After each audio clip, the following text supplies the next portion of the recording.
to get started.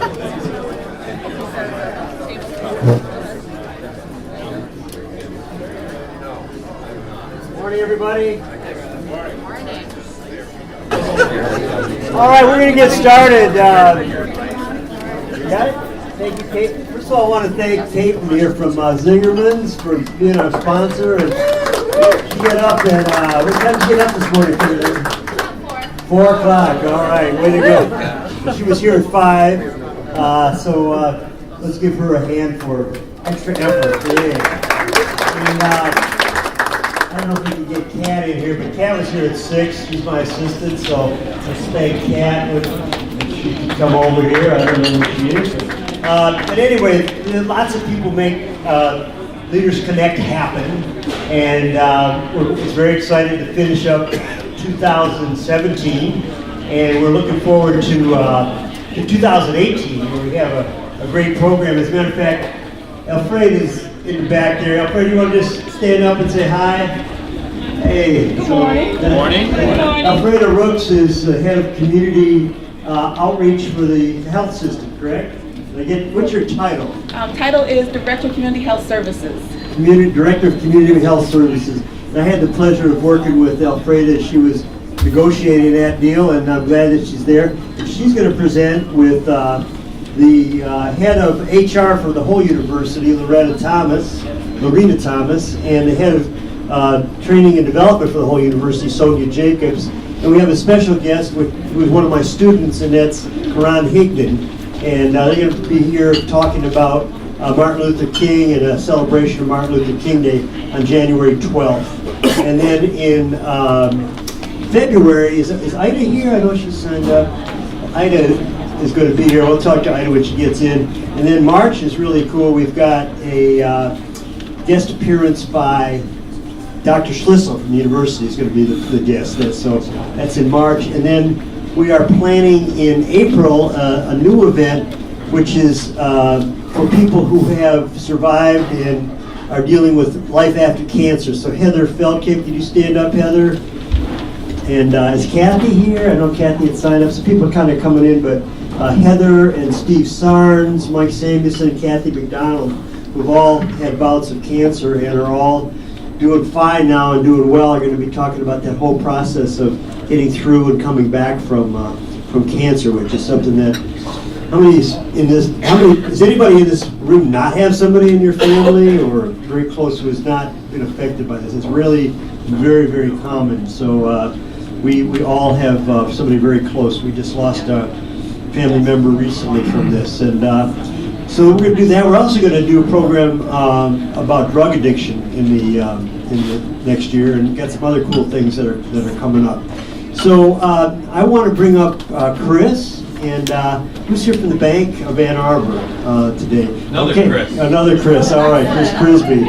And you guys are our stalwart sponsors, and Chris has you got a Christmas thing going. I forgot that. First, right? I know, I forgot to bring my Christmas tie. So Chris, you want to tell us about Raymond, and thank you for your support. Yeah, Raymond, we're very proud to support along with Bank of Ann Arbor. This time of year, I'm joined by my colleagues Debbie Crone and Adam Williams. We're doing a lot. We're a CPA firm. And we're doing a lot of tax planning this time of year. As you can imagine, with the crystal ball is no better than yours, but it's kind of a fascinating time for those in our industry. One tip we could pass along is if any of you have season football tickets, U of M, pay seat licenses to U of M, both of the bills are actually removing that tax deduction for our seat license. Boo! What we would Boo!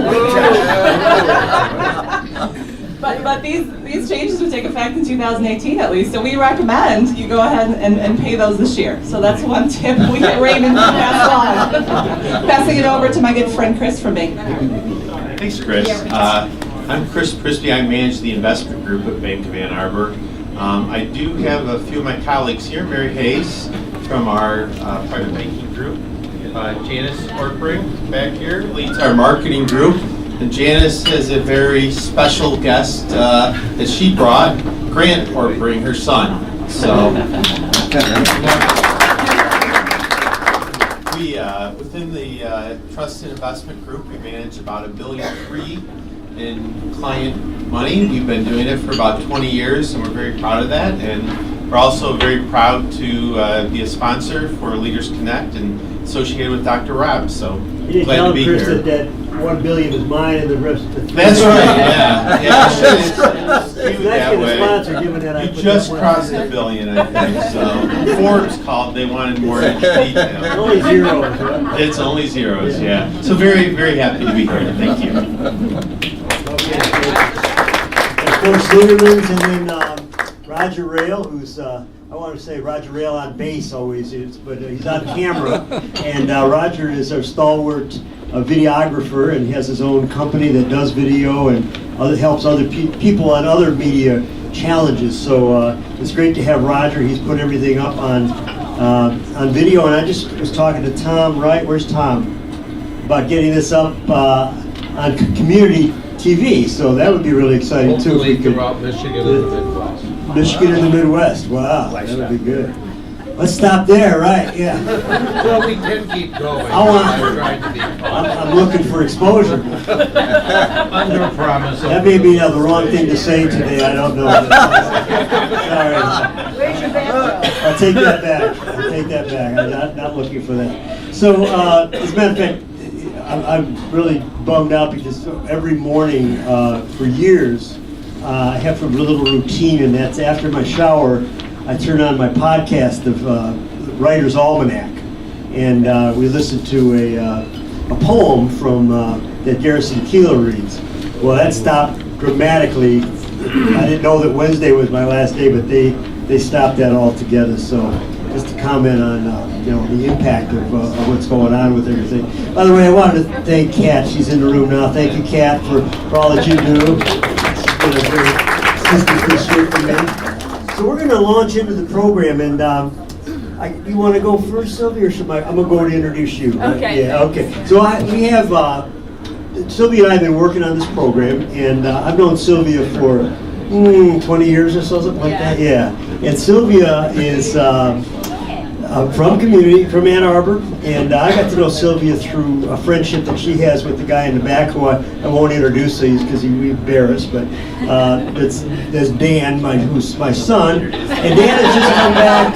I'm not going to introduce him, but Dan has just come back, moved back to Ann Arbor from Chicago, so it's leading that trend of people coming back home, which is pretty exciting. So Sylvia and Dan were buddies and they know each other through Camp Algonquin, which is a great thing. And maybe Sylvia, we could talk a little bit about the promotion you guys have next week, the benefit, because one of their close friends, Carrie Holmes, who was the ultimate Camp Algonquin person, passed away 3 years ago. And what is it, December 6th, Dan? 8th, December 8th. Where will that be? At the Alley Bar. At the Alley Bar. There's a benefit. They're building a cabin in Carrie's honor. So if anybody wants to donate to that, they can do so. It's called Carrie's Cabin, right? And we'll get you the information if you want that. And Carrie was a dear friend of ours, as Sylvia is. And so I got to know Sylvia, and then she went to Evergreen College and then went to Asheville, North Carolina, where she's got interested in working with psychology and autistic children. And she is now, I'd say, an expert, one of the experts in the community about helping not only the children, but the families of these children and adults. I mean, you work with people on the spectrum. Mostly professionals, and is very interested in a topic that some of you may want to talk to her about, and that is many companies employ people on the spectrum, but they don't identify them as people on the spectrum. And I don't mean to be stereotypical, but a lot of these people you find working in the computer industry, and they, if you think about it, they're not real social, and the management techniques that you use with everybody else doesn't work so well with them. So you've developed a program to help companies figure out how to manage these folks and get the most out of them, and they're great contributors to society. So Sylvia's worked very much on that, has then come back to Ann Arbor, actually partly to take care of Carrie, as I believe. Is that correct? Yeah. So came back, got married, had a baby, and now is a psychologist and working with me on some projects and learning to be an executive coach. So, and you have a private practice in coaching and psychology. So, real hands-on approach to therapy. And Sylvia van Meerten, give her a hand. Sylvia, I'll turn it over to you. Maybe you can give us an overview of the day and what we're expecting, and then we'll go from there. Okay, Thanks, Rob. I'm really happy to be here today. I really am kind of a nerd about goal setting and making intentional plans in order to be able to be the person that you want to be next. And so today's workshop is going to go over part of Rob's journal, which I use for a lot of my clients because I think that when you write something down and when you tell someone else about it, you're a lot more likely to actually follow through and do it. And that doesn't seem like rocket science, but still it's so hard to remember and actually pull off when it's you and your own goals. So we're going to do a little of that. We'll work through a page in the journal, which you have in your pile of handouts there. It looks like this. And, you know, I guess I would love for you to talk just a little bit about why you decided to publish a journal. And I know that it sort of is a partner with your other book, but I wanted you to talk just a little bit about why you put together a journal and why, you know, a little bit about why you think it works better than people just journaling in a blank page. Okay. Thanks, Sylvia. So the genesis of this journal, I guess it goes back really to days when I was an undergrad here at U of M, and I've always been interested, and it's been kind of my passion to figure out how to help people improve, how to make life better for individuals, not necessarily just for people who are unusually challenged, but for everybody. We all are learning all the time, and we're all challenged by different kinds of obstacles that get in our way of becoming better and better. So I developed a lot of my psychology over the years. If you look at those 2 pages, it really encompasses almost everything I know, which you see isn't much. But it really brings in many aspects of why I think it's important to record things, to keep track of how we're progressing, to keep track of the things that are important to us. There's a lot written about goal setting, but I think goal setting without tracking how you follow your goals, and goal setting without talking to people about it, and goal setting without challenging yourself about how do you make it, how do you keep going through the hard times, is unlikely to succeed. So I've been working with people for years on trying to help them find ways to improve themselves.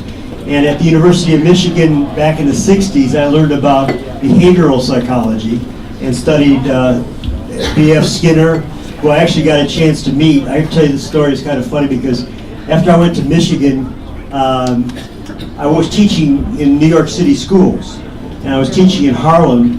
And one day, somebody came and said, "Hey, there's this guy in the auditorium, and he's training pigeons or something like that." And I said, "What? He's training pigeons? What's he doing in Harlem?" He said, "Well, I don't know. So what's his name?" I said, "Well, B.F. Skinner." Oh, B.F. Skinner. He's in this PS 105, you know. So I went down there, and sure enough, he wasn't with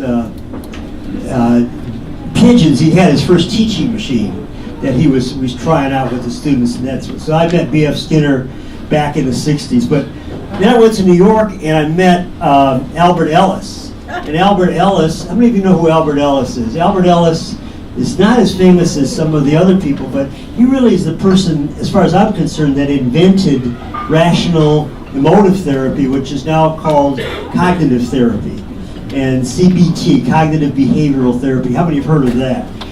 Okay, it's the most effective and highly proven approach to therapy with anxiety, depression, sleep disorders, and it really has to do with stoicism. If you know, go back to many generations, back to the Greeks and the Romans, the Stoics were people that examined our minds and how we think about things, and trying to teach people that you can control your mind, and if you can control your mind, you can control your behavior, if you could control your behavior, you could be effective, and you can actually manage your emotions. So I studied with Albert Ellis in New York City, and Ellis taught writing down your thoughts. This was a key part of it, that when you get upset and something happens, you write down your thoughts. So this is recording, and this is the journal, is a place for you to record those kinds of thoughts, things that are upsetting. So putting it out of your head on paper is a very, very powerful technique. So I learned that Albert Ellis kind of stuff in New York. I also picked up many other skills in New York through, I worked with an African-American gentleman named Al Fan, who was doing a community theater program for kids in trouble in high school. And it was a drama program. And Al Fan was a house painter from Cleveland who believed that you could control the mind, and he read every self-help book that was out there, which you could do in 1968, because there weren't that many. And a couple of them are still around. They're classics. One is Think and Grow Rich, and another is How to Win Friends and Influence People. And the one he was particularly excited about at that point was, and tell me if you've heard of this, Psycho-Cybernetics. You know that one, Fred? Okay, Psycho-Cybernetics. Still a great book by a guy named Maxwell Maltz. I think he made up that name. Nobody would name their child Maxwell Maltz unless they had it in for him, I think. But Maxwell Maltz wrote this book, and it's still an amazing book, prescient of a lot of cognitive science, and the idea that if we can conceive something and believe in it, we can achieve it, which is a Napoleon Hill statement. And Al Fan taught me about this and started me on goal setting. And I have Exhibit A here, which is a index card box. It's a metal, real metal. You can't find these anymore. They're all plastic now. That I bought, I don't know, some New York City office supply store for about 99 cents, I think. And it's filled with cards, okay? And these cards all have goals on them. And Al Fan taught this method of goal setting for his students. And I learned it. I was 22. The students were 18, 19, 17. So we weren't very much apart in age. But this is a method that I've used my whole life to keep track of goals. And this goes into the journal as well. And I will teach this to you by the end of the class today, this method. And so, I'll just pull out randomly, but some of them I've succeeded at, some have not. I don't want to read anything embarrassing. That's embarrassing. Well, this is a good one. Actually, this was to walk 3 miles with no pain. And this was written this year, May 27th. And I said I would do it by October 3rd. By October, I don't know why it said October. Why? So I feel comfortable, get better safety, I get strong. And how would I do it? Well, I keep track daily of my progress, and I get to it. Well, I ended up with an injury, and so I'm a little bit behind. I'm at a mile now, and I'm starting to use I call it a walking assist device. And I thought, well, what's the term for that? WOD. No, that's not the right one. You can't call it that. So I don't know what to call it, but I use that now when I get tired because I don't want to trip and hurt myself. But it gets into a whole other issue of aging and pride and all those kinds of things. But again, back to those days, I set the goals, Al Fan taught that, and the students in this class had remarkable success. So you might know a woman named Vernee Watson, who was the mother of Fresh Prince of Bel-Air. And she became a star. I knew her at 16 years old in New York City. She's still in commercials. And several other people, including Al Fan, went on to great stardom. And I think a lot of it had to do with, he was teaching if you wanted to act, you got to get control of your mind. And you have to be able to get your negative thoughts out of the way. Yes, okay. So let me look at the page now, just in terms of our timing. And you get some of the influences, and I'll talk to you about how this works. And then I'm going to move you into thinking about how to apply this yourselves. So let's start with the left side of the page. So the way you look at this, the book is set up, I have a copy of the book, it's like a journal. So every day, every page is the same except there's a different little exercise. you mind just open it up for?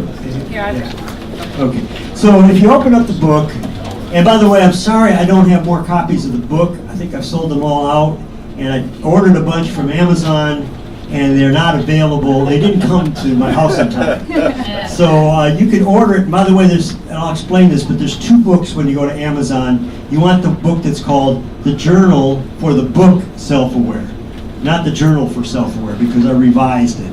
So anyway, I'll explain more about that later. But on the right side, the idea here is, how do you stick with your intentions for the day? A lot of times, we start out the day. Tell me if this is typical for you.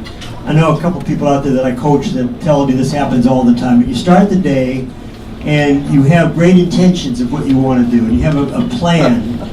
Then you go into the office. You're laughing, Fred. You go into the office, and what happens? Phone rings, email pops up, text pops up. You're not feeling well. Your car doesn't start. It could be 100 things. And maybe there's some great new idea you had that takes you off. Maybe I call it the flying objects, the flying golden object. Oh, I'm not going to work on that because here's this great opportunity. I'm going to work on that instead. So the left side of the page is about following your intention. And I ask people, and I'm going to ask you guys to do this in a minute, what is your thing that would make this a great day? What is one thing that would make this a great day? And I'm not talking about something you necessarily have to achieve. It might be if I could go through the day and not have any pain, that would be a great day. Or if I could remember to call my cousin who lost her son and connect with her, that would make this a great day. Or it might be a great day, Sylvia and I hit a home run with this workshop and people really enjoy it. And it turns out that it's a lot of fun and people walk away and feel like they learned something. That might be a great day. Or it might be that I apologize for something stupid I did yesterday, and that might make it a great day. So just think about what's the one thing that really would make you feel good at the end of the day. And then I ask people, once they've done that, to go through and think about their hours of the day. And this is it's interesting. How many students do I have in the room? I know Sean, just a couple there. Okay, I see you in the back. So some of the students have used the journal, and what they found is that the only schedules that they had were the hours that they were actually in class. Jerry knows this, and they hadn't really scheduled out anything else. So they hadn't put in time for play, time for exercise, time to study. And so they started to have to, I made the students in the class, and this is the impetus for getting this done this fall, go through and use this journal through the whole year. So write out all your hours of the day, including your free hours, and maybe think about what you want to do with those free hours. Maybe you're done today it's early, it's Friday, you're done at 4 instead of 6. Well, what do you want to do with that 4 to 6 time? How do you want to make it productive? Maybe productive is I'm going to do nothing. I'm going to catch up on sleep, or I'm going to go to an early movie at Michigan Theater. Actually, today the State Theater is opening, so you might want to go to the State Theater. So reopening after many, many months of renovation. So the idea is that you set your time of what you want to do. I think some hours obviously are free, but then I also put in, well, what do you want to achieve during that hour? What is your objective? And I think this is something people complain about meetings. How many of you feel like you go to hours of unproductive meetings every week? And you go to the meetings and there's really no clear objective. Okay, so you sit there and you maybe have thousands of dollars worth of power, man and woman power, that are going into that meeting and nothing, there's no agenda, nothing comes out of it. So if you're going to have anything scheduled, you try to start by, what are we trying to achieve this hour? And I try to have the discipline with my clients of saying, okay, you have an hour and a half with me. What is it that's the most important thing you want to cover in this hour? And get them to focus, and they start to do that ahead of time. What is it that we want to get out of that? And then I also put in the column there, action. And the reason for that is, if you don't have action coming out of a meeting, it's a waste of time. If you think about it, there's not something that you're supposed to do as a result of a meeting why did you have the meeting? You could have just communicated with each other, it was just to share information. So I follow this thing called the action method. And the idea is that at the end of my meetings with my clients, or at the end of any meeting I hold, I say, what is your action, what is my action? And that's a really nice, important thing, because then when you come back the next time, how did you do on your action? You check, Ken, did you follow through on that? And a lot of times you ask people to do things and you forget, and that's really embarrassing. They came back and they said, oh, I'm sorry, I didn't get to my assignment. I said, assignment. Well, that's okay, because I don't tell them I don't remember what your assignment was. But if I have it written down and I can go back to that page, then I know what it is. And likewise, when you're doing coaching or you're doing supervision or anything, it's really important, okay, what did you learn out of this meeting and what's your action item out of that? And then I have at the bottom of that page, what are three things, the three top things that you are going to do today? And it's not 10, it's not 20, it's 3. And the reason is that I don't think we can manage much more. The brain doesn't operate with many more than 3 things. And then I say, what's the top one? Put a star by the top one. And then, if it's possible, actually start your day working on that top one. Because that's often the one that's the most difficult. We've talked about this, Debbie. The one you put off, and the one that always ends up at the bottom, may be the very important thing you do. And I've read a lot of books about self-help and the 7 habits. And this seems to be something everybody says, start with the hardest stuff, do that first. And I've developed all kinds of techniques of doing that, including using timers.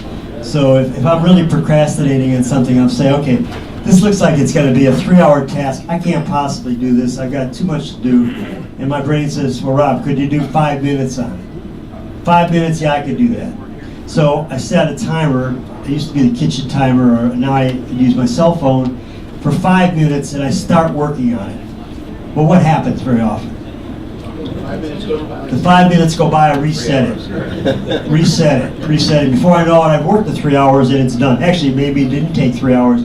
It took an hour if I really put my mind on it. So all this is about finding ways to control our mind, because there's this duality in our mind between the new brain, the cognitive brain, the one that's evolved for human beings, and the reptile brain, which still predominates and kicks us into emotionality and gives it, makes us give in to our emotions about, well, I'm hungry, I can't do this, or I really need to, before I do this, I need to have a cup of coffee, or I need to go talk to somebody. And before you know it, you've procrastinated. So the idea here is try to plan your time so you do not procrastinate. So that's the left side. Yes?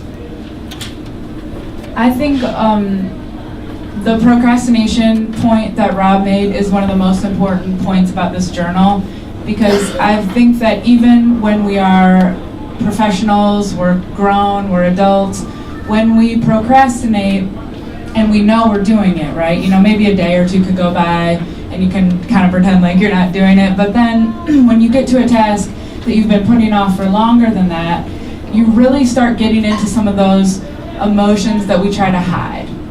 The ones where we're ashamed about something, or we're insecure about some small part of a bigger task, or there's something that we don't know how to do and that's why we're procrastinating it, or there's someone that we have a conflict with and they're a necessary part of the project so we don't follow through on it.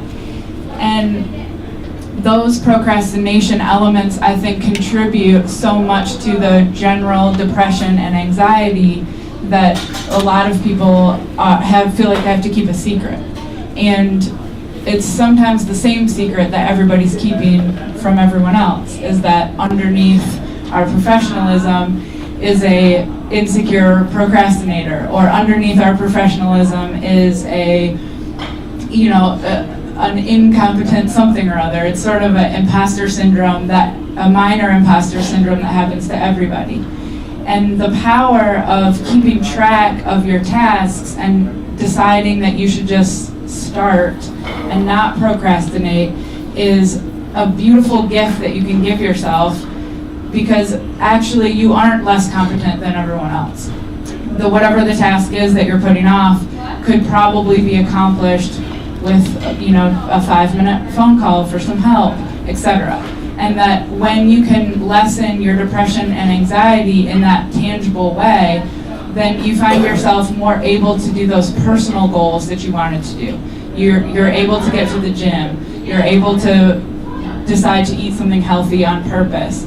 And when you get some momentum in those areas, then you find yourself the happier version of yourself that you've been wanting to be.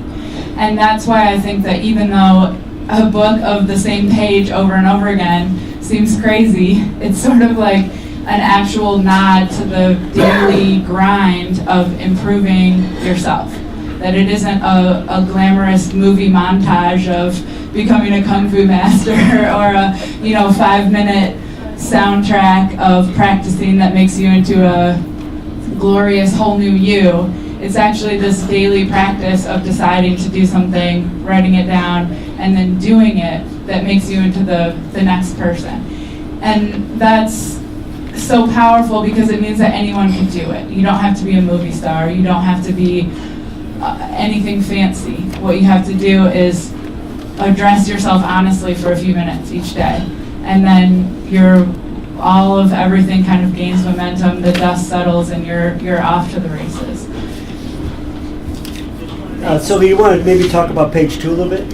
Sure. Okay, so on the other side there is a little space for writing gratitudes. But, by the way, it's a reflection page. Yes, the second page is about reflecting on yourself, which again is a powerful practice. So the gratitude section is pretty self-explanatory. The only thing I want to say about it is that, like everything that you practice, when you start writing down and noticing things that you're grateful for, different things each day, then you start noticing them throughout the day. And one of the happiness research says that when you are grateful, you're happier. And we have so much to be grateful for that we take for granted.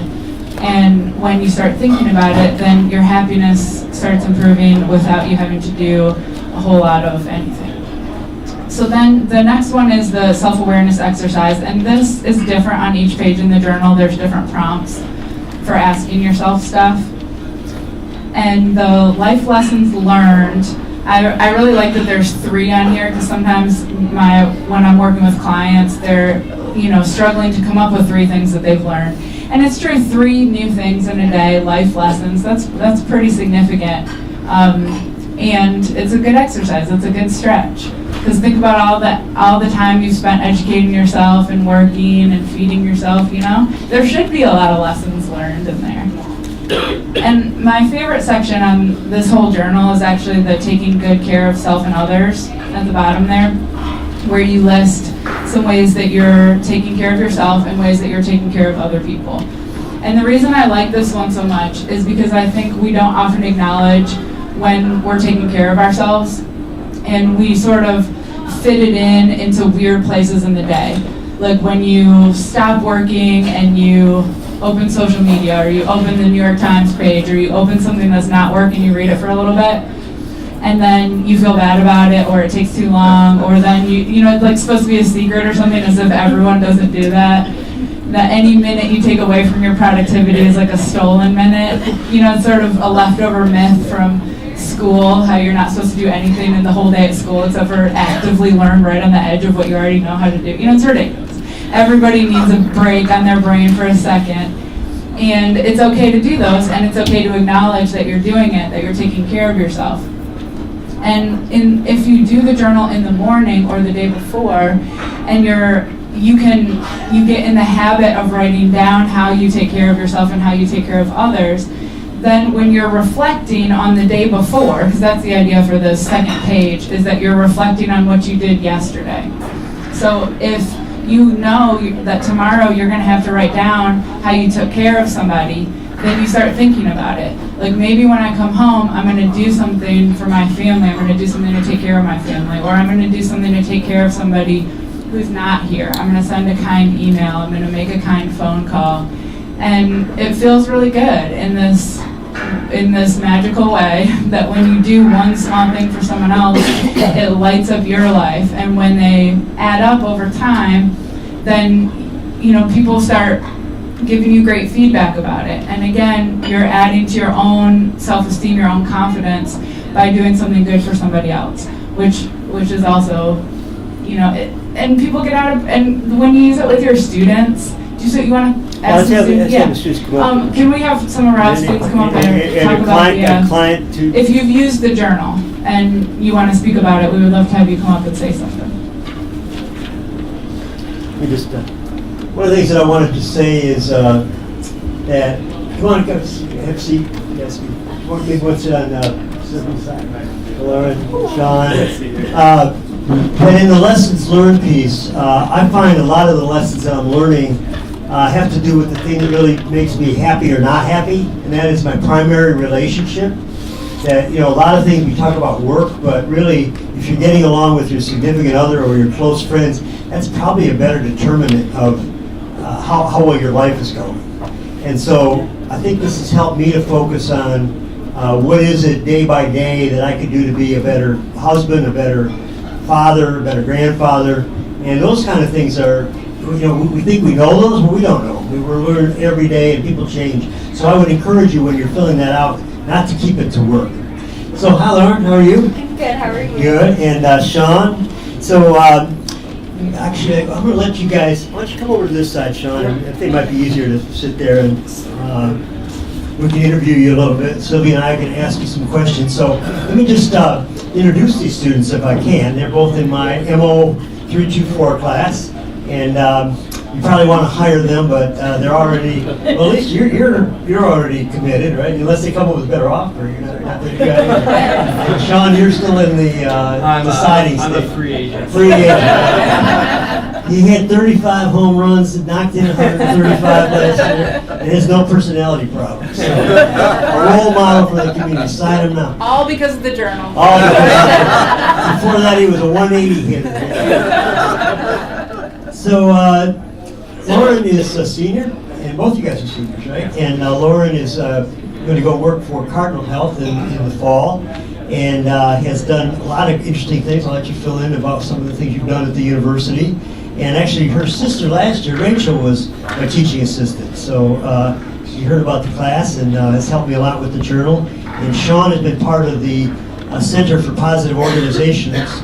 And he was referred to me to be a teaching assistant for the class this year, and he's been stalwart on that. So maybe, and then Eric, are you going to come up, Eric?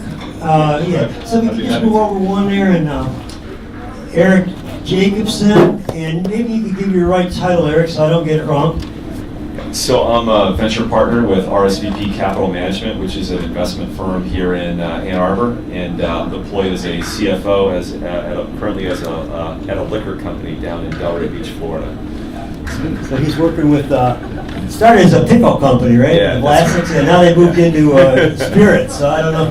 Do you have any pickle spirits yet? Or? No pickle spirits. It's the next great thing. Yeah. And I've been working with Eric doing some coaching over, a couple of years and back and forth. And Eric was with the Amplifinity here where I met him. And so he's been using the journal as a coaching client, and you two have been using it as students. So maybe you could comment on some of the ways that you've used it, how it's been helpful. And actually, I've used feedback to this is the second version you're looking at based on that, so that improvement. So, you want to start, Lauren? Sure. Hi. One of the Oh, real close, yeah. there's two things that I think are most important about the journal, and at least for me personally. So in the morning every day, I write down my intention for the day, and that really helps to start your morning. I do it while I have my coffee, and setting that intention really gives you the energy to be able to complete the goals that you have listed. And another important part of the journal I find is writing down what you're appreciative for each day. So it's beginning and ending your day with an intention and then gratitude. And a lot of the time, I feel what I'm appreciative for is actually somewhat of my goals, if I've accomplished it or not. And sometimes it can be as simple as just being appreciative for my family and friends. But I think that really creating that intention and feeling as if you accomplished something gives you that sense of energy to spend the rest of the next day and the future days having an intention as well.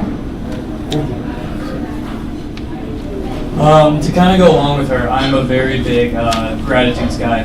I think it's kind of inherent for people who are busy and people who are very driven to not be satisfied. A lot of the times, I know I had my day and like, I didn't do this, I didn't do that, and instead of taking that time to turn away from what we haven't done and focus on things that are good in our life, I think is very restorative, at least for me personally.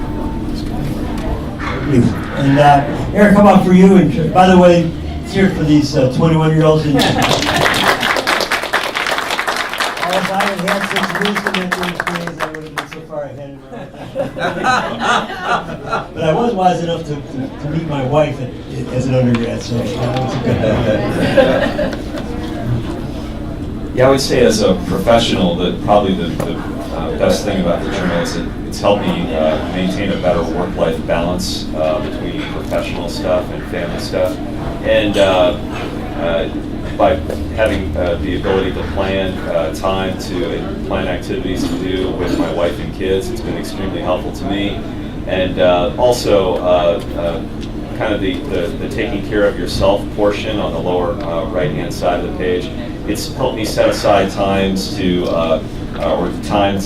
do activities for myself, whether it's writing or practicing a musical instrument or something like that. Things that I would normally not do for myself. So those are some of the benefits that I found.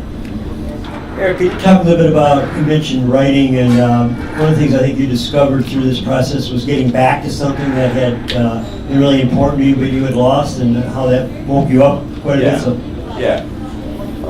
Absolutely. So, as an undergraduate student, I had 2 majors at Syracuse University. One was in business, and the second one was in writing. And creative writing was always a passion of mine. And in working with Rob, one of his challenges to me was to write a poem every day. And I found that to be incredibly therapeutic. It managed to put all of the things that I was doing professionally into perspective, and I found that just by having that creative outlet once a day, and by putting that into my journal, it gave me the chance to have a completely different perspective on my own mental health, and it made me stronger throughout the day with all the professional activities I was doing. So I can't recommend that enough, and the journal was very helpful in setting aside the time to do that. Sylvia, do you have any questions for the students or for Eric? I would say, what are the times where using the journal is difficult?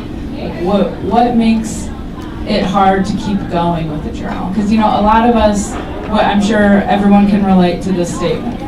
I have tried to start things as a regular pattern before and then stopped doing them fairly quickly. Anyone? Yes. So what is it, when it gets hard to keep going with the daily writing, what do you do, or what's the circumstances that make it difficult? Yeah, so for me, just as Sol just described, it kind of forces you to confront your own demons, the long-term challenges that are in your life that you're wrestling with. And I would say that where the journals help you with that is it kind of helps you break it down into kind of granular steps, important things that you need to take, the phone calls you need to make, the meetings you need to have, the difficult conversations that you have to have in your life in order to take the small steps towards conquering those demons. So I think that, but writing them down on the paper, as Sol just said, and making the promise to yourself that you're going to do that over the course of a day or over the course of a week is very difficult, but you kind of have to keep going. I'll give you guys a good chance to answer that too. Or any other comments you may have about ways you've seen other students use it. I know everybody's working in small groups, and actually Sean collected from papers a number of comments that people made about the journal. I wonder if you could say, maybe to start with, what are some of the trends you saw among the students in terms of what they were learning? So I think the biggest thing I saw, at least for student life and most likely in professional life, is people are extremely busy And being in college, half the time you don't know when you should eat, bathe, do laundry, go somewhere. Like, it's a mess. You should give a college student $5 next time you see him. It's rough. But no, it's just having that clear cut. This is what I'm going to do, and this is what I'm going to get out of my days. The thing that I found that college students really appreciate and kind of need to cut through all that noise of, what am I doing? Am I doing it right? Should I be doing more of X, Y, or Z? So that's one of the biggest things I found. How about you? What have you learned in your small group? Well, I found that in our group, the hardest part was actually using the journal. And once you made it a part of your daily routine, it came a lot easier. So in our group, we dedicated the time. It has your schedule for the day. So we put a half hour each day where we were actually going to sit down and use the journal. So dedicating time really helped and making an intention to actually get it done. I know Karan is in your group, I think. No, he's not in your group. But I've been using this with, some of you may have read my column last week about Claiborne Green, who's the academic advisor. You know Claiborne very well, and he's the academic advisor for the football team. And he's using this with the football players because they have an incredible schedule where they actually only have about an hour free during their whole day, and that's usually after they've worked out, gone to classes. They only have classes from like 9 to 1 practice, and then everybody goes to the doctor or the PT because they're all hurt all year long. So he's using this with the students to teach them time management skills. And Karan has said it's extremely important for him because not only does he do that, but he play football and he's the star of the team, but he's got 2 nonprofits that he's started already, and he's an A student. So, I mean, you know, time management being taught. I don't know, how many of you learned time management as undergrads? Anybody ever? We had a few that, Jerry, I figured you did. You're still learning it though, right? Yeah, that's it. But I think it would have been an extremely valuable skill to have in, it's like typing, you know, like we want to know how to do it. So we're going to now turn this over to let you guys work on this. And you're not right on this where we are in schedule? I can talk about it. Okay, so we're going to practice with the journal for your day today. So if you look on the side with the appointments, with the schedule, it's the morning today still, so we can write down what our appointments are for today and what our intentions are for those meetings today. And you can add in there some appointments with yourself if you want. If you're going to exercise, you're going to do something, you know, that you just want to do, put that in there as well. And then the other side, the reflective side, we're going to use that for yesterday. So you're going to write down some reflections from yesterday, something you did to take care of yourself and others, some gratitudes from yesterday.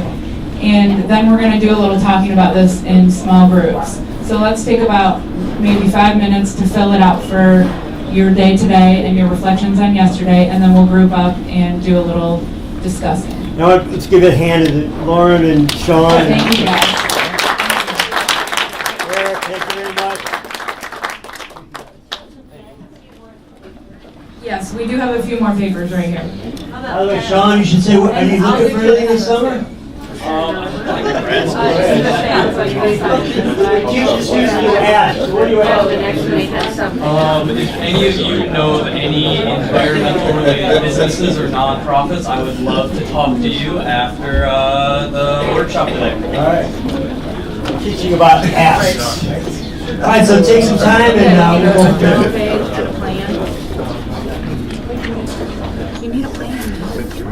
When you're done with this, we won't take a break, but just when you're both done and people that are sitting next to you, maybe in 2 or 3s, share what you have. You don't have to share the details, but at least share what it's like for these prompts, and we'll go from there. We'll give you about, what do you say, about 10 minutes total on this.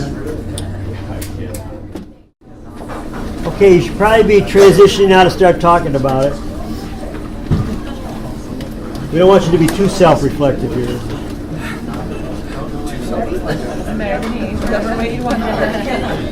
How's it work here? Three, want to do it?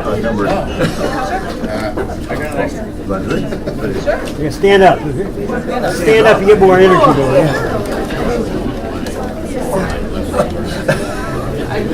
Are you using this journal? You haven't been using it. So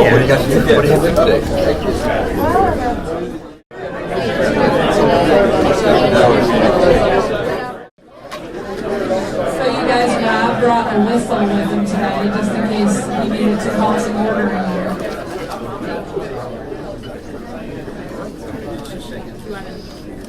So now, what we'd like to have you do is, we don't want to hear all the details, but I'd like to hear just reflections on what this process was like for you. Does anybody have a reflection? Did this trigger something? Did you see it working? Yes. Okay? Yeah. Your name? I'm correct, Tim Stanley. Tim Stanky. Stand up, Tim. Let's hear it for Tim. First time here. Yeah, first time listener, long time, I'm sorry, first time caller, long time. First time caller. How about those Pistons? I've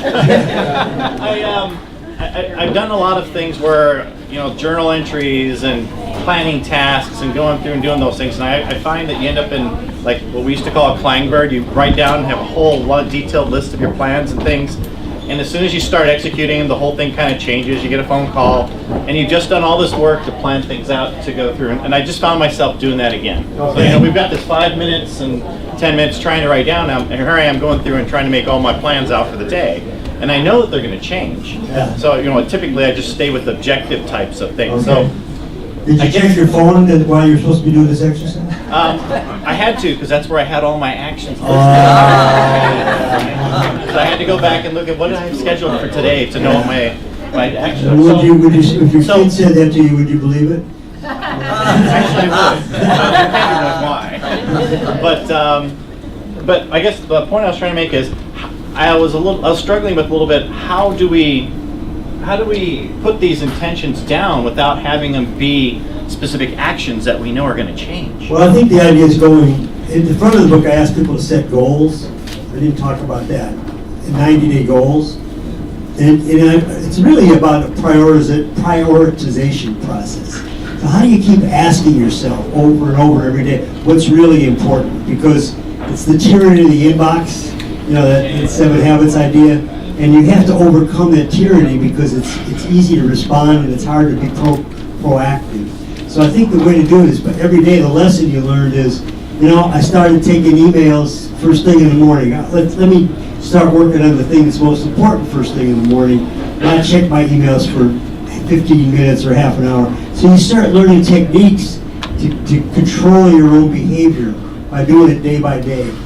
So that's my comment on it. By the way, I've been using these little day timer things. This is really, anybody use these pocket day timers? It's called this is the two pages at a day.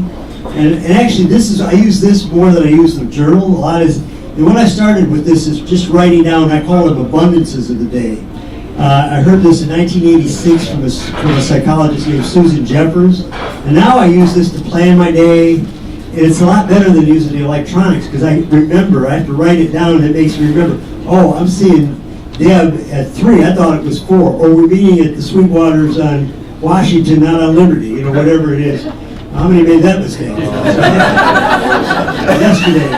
So I think that the repetition, and I'm not a big one, I'm a very ad hoc guy, very spontaneous, so I need this discipline. I'm more on the ADD than the OCD side. This is probably not useful for you if you have OCD, but if you have more on the ADD side and you're trying to always discipline yourself, this method is very useful. I have a response for Tim too.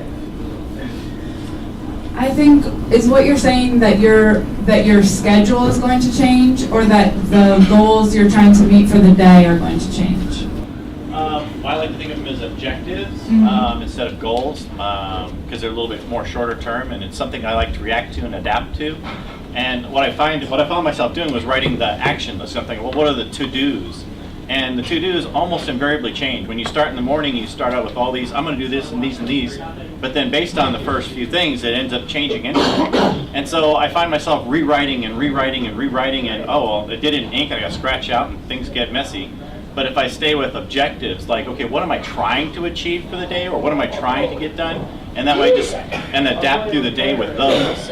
And so, like I said, I found myself here trying to write down actions again, which is it's a rut that I tend to draw into whenever I get a class where I'm trying to figure out, all right, how am I supposed to organize my day and such. So I'm wondering, and this doesn't seem like it, I think I'm doing it wrong. It's what I'm saying, I think I'm doing this wrong.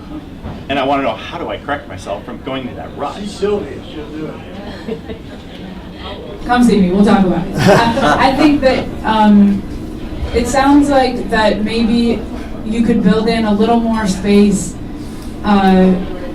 between the thinking and the doing, and give yourself a little more time to reflect on the action item associated with the objective. Because I know there's many ways to meet objectives. Is that what you're saying? That you think you're going to meet it one way and you write it down and then you end up meeting it another way? And I think that, first of all, I think that's okay to do. I don't think that means that your day is wasted. And I think that giving yourself a little more headspace to think, how is this actually going to work? Like, I think you're probably going to be a better predictor than you think about the action item that will meet the objective. But I think you should come up and talk after. It does sound like we're getting a little involved. Can you just identify yourself, Laura? So I want to give a little bit of input on that. Say who you are and yeah. Oh yes, okay. My name is Aida. Just mountain. With the objectives. Nobody can hear you. Okay. I have. Okay, great. Thank you. Right, so can you Talk hear right me? into it. Yeah. Okay, can you hear me now? No. Okay. Go ahead. Just speak okay, up. anyhow, so with the objectives, what I do, you call them objectives, I call them outcomes. What I start my day with is I write 3 outcomes that I want. You call them 3 tasks on your list, and I'm committed to those 3 outcomes. At the end of the day, that allows me for the space to do the flexibility, not the granular, because I would drive myself crazy if I go with the granular. But I know that there are 3 outcomes that I have to complete, and I stick with them. Whether Right, I complete them. I just want to give some other opportunities here. Comments and then try to move on. Any other comments? Yes. Hi everybody, my name is Grant Ortbrink, and why I really like this is because I'm someone that doesn't like to stay in place day by day. I like to look at my life as, what am I going to do today that's going to move forward for tomorrow, and what am I going to do tomorrow that's going to move forward to the next day. Because I feel like in life too many people worry about themselves now and not worry about how they can better themselves now. And so that's why every day I always make sure I do the same things. I go to the gym because become healthier. I've been to the gym a few times. Yeah, I become healthier, I become stronger. I make sure I meet someone new, so there's someone new out there in the world that knows me. Just a question, how many days do I need to go to the gym to get shoulders like that? I mean, I'm trying to get like you more. Like, you get a free book. But it's like the same thing in school and your education. When you go to school, I always try to make sure I give some sort of input every single day so that I feel like I'm involved and I'm talking to people and I'm interacting so my brain can interact. I like that, and I think that this is challenging a myth about, I have some troubles with things like the Myers-Briggs and all these tests that say, this is who you are. And, it kind of locks you in like, well, this is who I am, so what am I going to do about it? I think life is learning, long-term learning. And, every day, if you make a little bit of improvement, and you get a little bit better every day, in every little ways that are important for you, you're going to actually have huge progress over a lifetime, as your mother has done. I mean, she's evolved, right? She's a better mom now that you're older than she used to be, right? When you're younger. That's how much they learn. It's amazing what they learn. Comment. I have a question about this whole process. Okay. Introduce yourself, Matt. I'm Matt Heddle. And Matt is my web designer, so thank you very much for that. Yes. So is there a cognitive imperative for this to be a start of the day item? So for a lot of people, myself included, I'm not really much of a morning person, I'm a night person.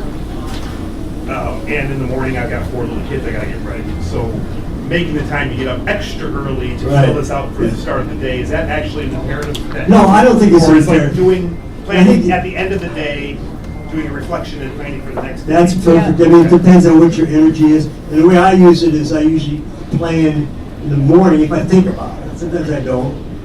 But I try to do the reflection the next morning.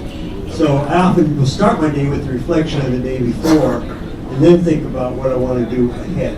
And if you only could do one thing on there, I would say it's the abundances, the gratitude. If you only track that, because that really trains your mind to think about what's important to me, what am I grateful for, what am I appreciative of. And if you could just do one thing, do that. You don't have to do the whole deal. I mean, there's a lot there, but I don't think you have to do the whole thing. All right, so we're going to move on. Oh, one more question. Scott, yeah? Yeah, quick comment from Matt Scott Oates and Sylvia's comment about stealing time. So Matt said, is it important to do this at the beginning of the day? I'm interested in that. See if I can make the magic microphone work. Rod's good at this. You talked about getting up earlier in the morning. Take care of 4 kids blows my mind, but getting up even earlier in the morning because it sounds like you're not considering putting it at the beginning of whatever your normal workday schedule is. And is that, Sylvia, back to, I feel like I'm stealing time and this is not a thing that I should shove into my work schedule? Well, I think it depends on your what your day is like. You know, for a lot of people, their beginning of the day is like I scheduled a meeting or something I'm accountable to or somebody I'm accountable to for the second I get into the office or the second that I open my computer, I'm accountable to talk to somebody else and add things to the list. So if you're a night person and you get organized and intentional before you go to bed and that helps you go to sleep, do it then. If you're the kind of person that's like, I can't think about the next day till it's the next day, then build it into the very beginning of the day and don't schedule something for immediately upon entering your workspace or your work time. And the stealing time thing is more, for me, exactly that you don't want to schedule your entire workday to be accountable to another person in person every second of the day, even though that seems more productive.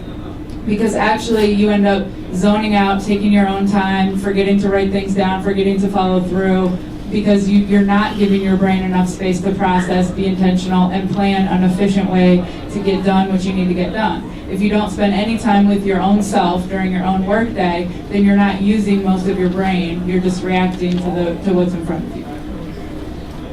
All right, now I'm going to pull out this other sheet, and which has on it Pasick Personal Leadership Development Plan. And I'm about to give you, ladies and gentlemen, a 13-week course in 3 minutes. Okay? You're a lot smarter than my kids, right? So it doesn't take you 13 weeks to learn all this. It just you can learn it in 3 minutes. And Vince, you can learn it in about, it's going to take you 2 because you're quick, right? So Vince Smith back there, by the way, has done something this week that nobody else in the room has done. He actually caught a rabbit. Vince, way to go, man. Way to go.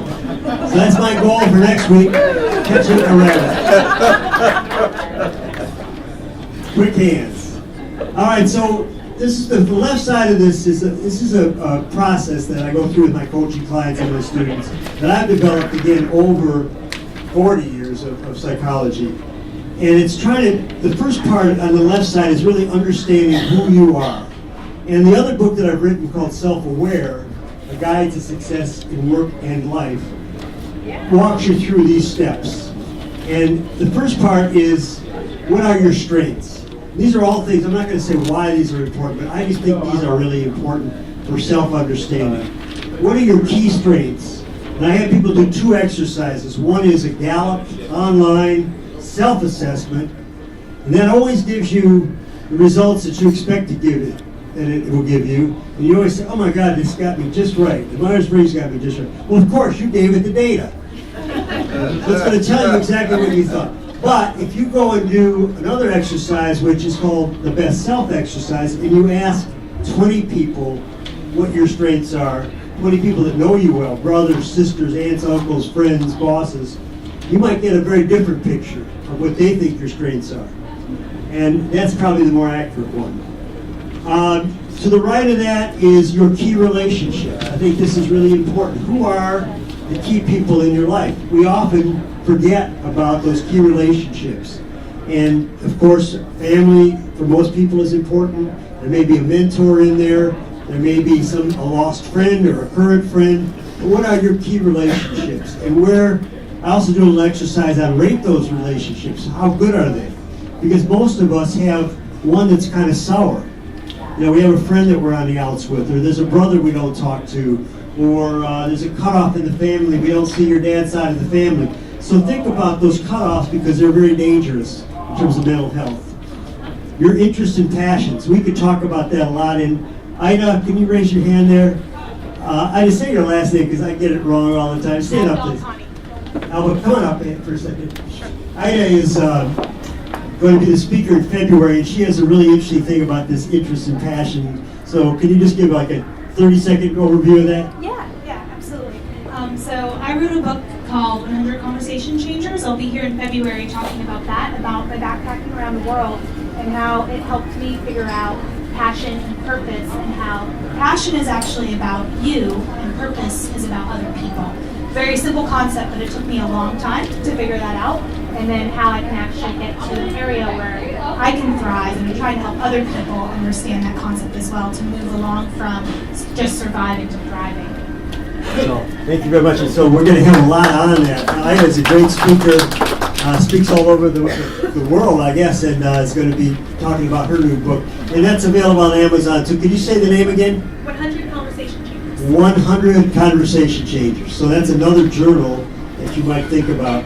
I asked people about their mission and values and do a lot of exercises on that. And that's basically, what are your passions and interests? What are you interested in? What do you love to do? What gets you up in the morning? Your mission and values is, why do you do it? What's really, why? It's the why question.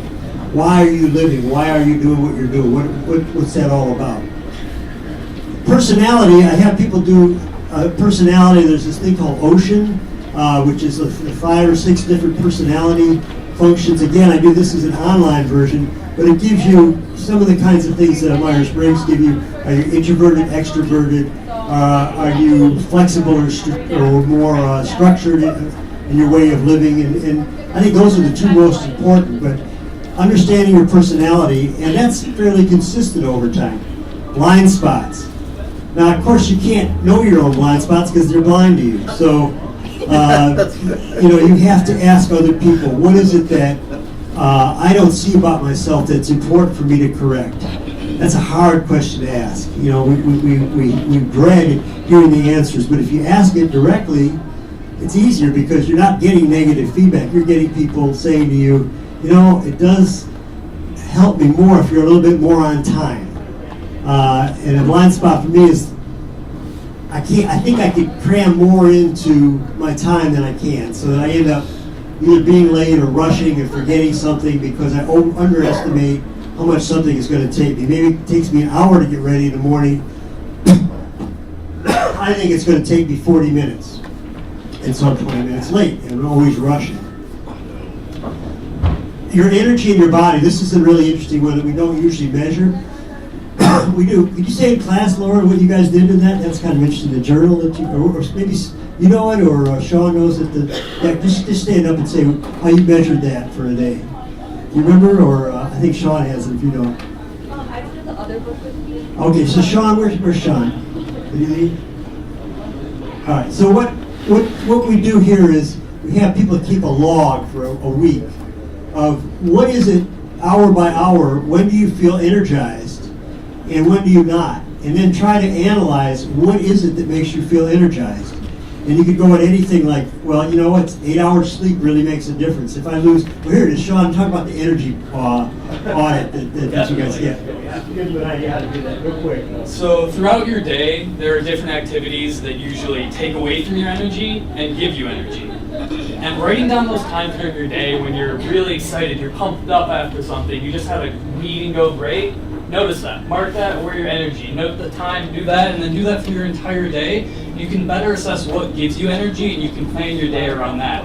Plan the activities that get you excited, and realize the things that drain you and how you can better attack those to make the most out of them. Sean, I have a question. You have so much energy. Can I hire you to do an infomercial for me?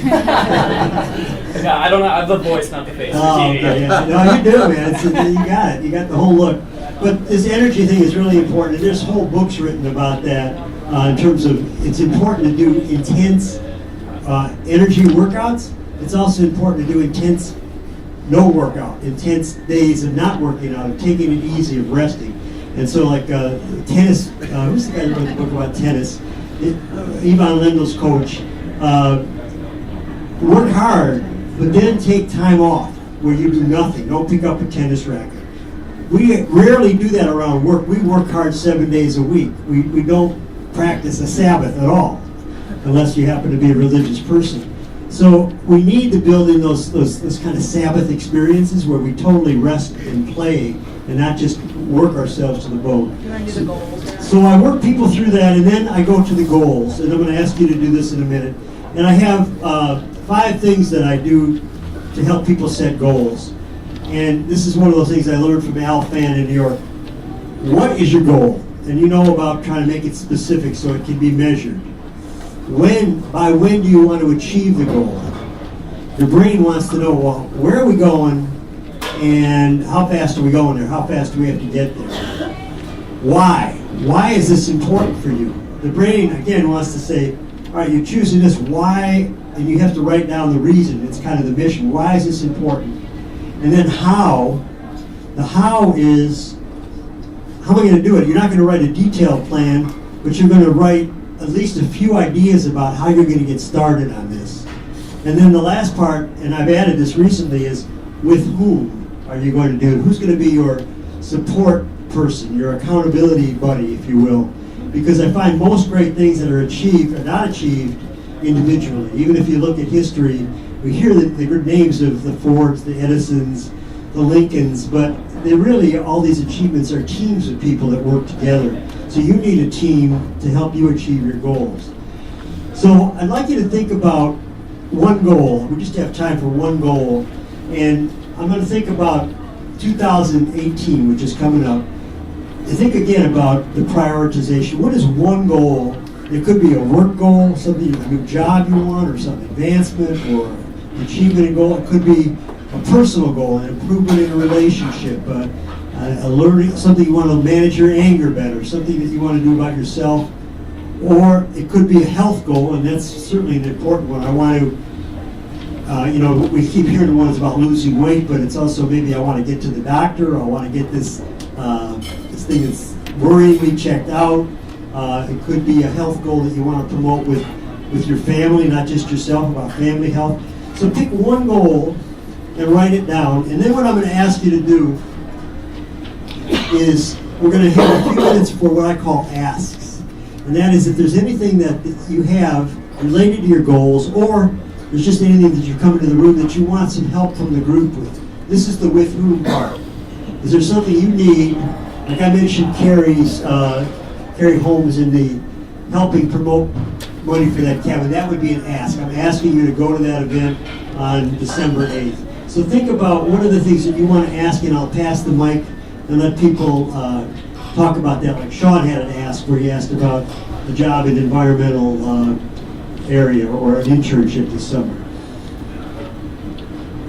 Take a couple minutes and write down one goal, and you have the sheet to do more if you want, obviously.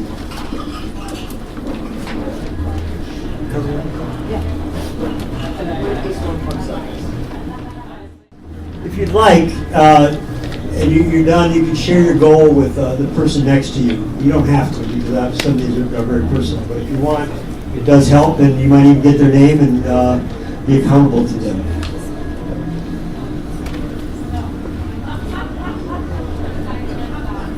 I mentioned earlier my goal setting. All these goals that I've set in this box here are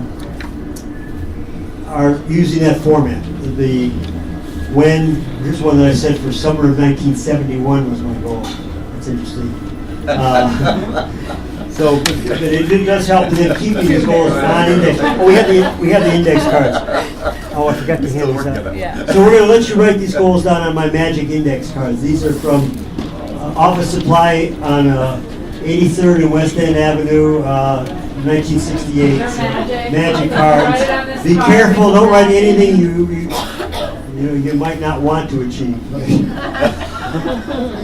You know that, Fred? There's two things that are dangerous in life. One is achieving, one is failure to achieve them and then getting your goals. Yeah, you have to be careful what you wish for. That's right. Careful what you wish for there.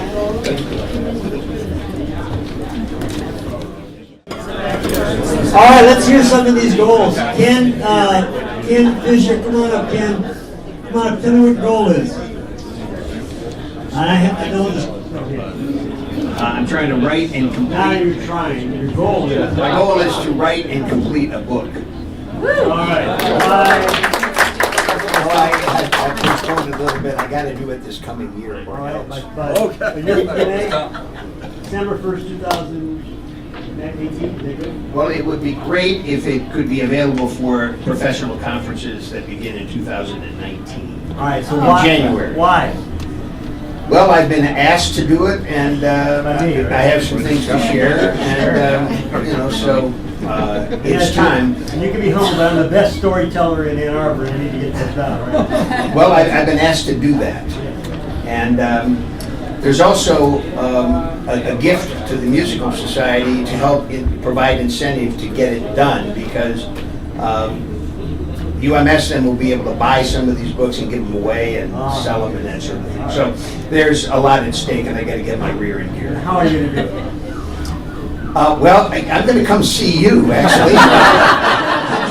Jerry over here has offered to help, and who else would like to help me right now? Good enough. I got to sit down. All right, Katie, sit down. All right, who else has one? Deb, I'm sure you don't even know what you're. Deb? Yeah, come on, step up, Deb. Deb, Christine? My buddy here. Can I put my arm around you? I got to ask permission these days. So. Well, my husband and I have been empty nesters for a little while, and so our financial and goals like that have changed, but we haven't changed anything. Like, we need a new financial planner, even though we love the guy we've been with, he's not serving us, and we need new wills. And we cannot get any traction. And Q1 2018 has got to be it. Okay. We're going to do it. See me after. We got a few people here. Debbie's ready to go. All right. That's it, there's so many. Okay, so you explained the why, that you got to do it this year. We're also looking, so it's the same thing. Good. Yeah, maybe we go. Anybody else want to share a goal? Alfreda. I'm sharing this in the hopes that someone in the room can help. So we got to ask. So I'm going to ask. So in my role as community health services, one of the things that we have at Michigan Medicine that we've always been kind of accused of is that we don't care about the community. And so we're changing that we do care. Most of our efforts have always been primarily centered in Ann Arbor and Ypsilanti, but we're looking at the rural communities because we know that the disparities that we see in other places in Ann Arbor and Ypsilanti also exist in those rural communities, but we don't have those connections. And so my ask is that if anyone lives in any of the rural communities in Washtenaw County that you we got Chelsea, so Dexter. Chelsea, Dexter, Milan, all right. Anybody from those areas? Don't forget Celine. And don't forget Celine. That if you would be willing to have a conversation with me and also provide some connections with me with your township leadership, so I can go and talk to them and we can begin to build a relationship on how we can improve the quality of health in those communities. So Alfreda gave a perfect ask, if I could give you an example. So very specific. Come have a conversation with me. Why? So that's great. Good modeling. Yes. Where else did I see? Yes. Come on up. My card. Yeah. Hi. Your name? My name's John Berry, and I run a nonprofit, and we're looking to achieve long-term financial security. I usually spend a good portion of the year in Latin America working with our team down there. This year, 2018, I'm going to spend almost all the year in the United States, up here in Ann Arbor. You got your winter gear on. I can see that. Yeah. To achieve this goal, which is to achieve financial security for the nonprofit. Say the name of it. Oh, the Appropriate Technology Collaborative, and we design really cool technologies for low-income people in developing countries. We're recognized by the United Nations as a top 100 sustainable enterprise, and we're tiny.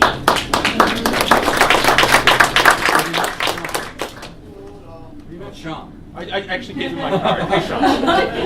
So, thank you. All right, and John is first time here, right? That's right, first time All right, here. great. And this is an example of networking, which is another thing that I talked, because we met at Zingerman's coffee shop, I think. Right. Right. By the way, I have a funny story about how this book came to be. You know, I'm a big believer in commitment. You have ideas.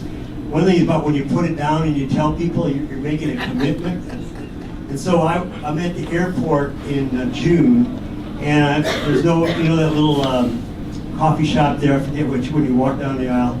After it's changed what it is, but I walk over there and there's no seats, so I sit down and I notice that the person sitting across from me is writing in, looks like a journal, so I just struck up a conversation and she said, oh yeah, I'm doing a journal. I just wrote a journal for my kids' school, and I'm interested in selling journals on Amazon. I said, whoa, wait a minute, and I told her about my idea. Melissa Odegaard is this co-developer of this book. We've only met that 10 minutes ever at the airport, and she's helped me design and put together this whole book. So be out there with what your interests are and talk to people, because it'll happen. If you don't get out there, it never will happen. Tom, yes? Well, the timing of this is good. I just got a call from Thailand on this very project. Uh-oh, Thailand. The goal is to put together a media program on community access television, PBS, and radio, and I'm fairly along on that, including social media. The topic is leadership profiles and how leadership makes a difference in people's personal lives and professional lives. All right. You know, I think that's great. So what you're asking? My ask is, if you have any stories, I'm most interested in hearing them. I've got a story about Thailand. I've been there, and actually I just posted a picture of me on an elephant in Thailand yesterday. And but here's the thing, my son and daughter-in-law live in Thailand, and I just read they're having a problem in Bangkok with snakes. And my son said that in the toilets. And he said, oh yeah, my friend in Thailand, my son said, found a 12-foot python in their backyard. So I'm not going to Thailand right now. It was one of your colleagues they called me. Oh, was it? Okay. Any other? Well, you know what? Let's Sylvia, you wanted to say our ask, and yeah. So, Rob and I want to do a little goal accountability group that's going to meet 4 times over 2018. And if you are interested in being a part of a group of others who are motivated to meet their goals and do a little accountability, we're going to meet 4 times quarterly. And if you're interested, you can put your email on here. I don't know about Rob, but we're not going to do any spamming of your email. Yeah, you want to talk about that? I also want to say that business planning, I'm always kind of shifting my career. I'm a psychologist, but I've been doing different things. I want to take this workshop into workplaces. So I'm looking for leads, and Sylvia and I are going to work together on this, of running these, how to journal yourself to self-awareness and goal-setting workshops. We want to bring it into larger corporations that can afford it, but also call together. Many of you work with, 20, 10, 3 people, and maybe having several people from a couple corporations coming together and using this method. So if you want to participate in a workshop on the journaling, let me know. If you talked about doing this with your place, Carl. All right, so there's lots of energy here in the room. Please hang around, talk to each other, talk to us. And if you want to order the journal, there's 2 when you go on Amazon. Be sure you order the one that says Journal for the Book Self-Aware, because that's the updated one. Both of them will work, but it's just a little bit of updates from the first book, which came out. It's a great thing publishing with Amazon, by the way, because I met Melissa in June. This book was published and in people's hands in September. I've revised it already. the first time I wrote a book, it took me a year in 1990, or about 18 months to the concept and getting it out. So the things have really changed, and I was not in control of where that book went. This one I have complete control. It's going nowhere, but I've got control. And by the way, I want to give an award. There's one person in the room that I think we undervalue something, and that is laughter. And we have a person here, Fred Brown, in the front. Fred is the best laugh of anybody in the room. So take Fred out and have a laugh. Thank you, Fred. Great laugh. And we'll see you all in January with Elfrida and, did I say Elfrida or Elfrida? Elfrida, okay. And Sonia Jacobs and Eric Higdon and Lorena Thomas. All right, so you all have a happy holiday season. We got grandkids for Christmas. How exciting is that going to be? All right, we'll see you all. Bye-bye.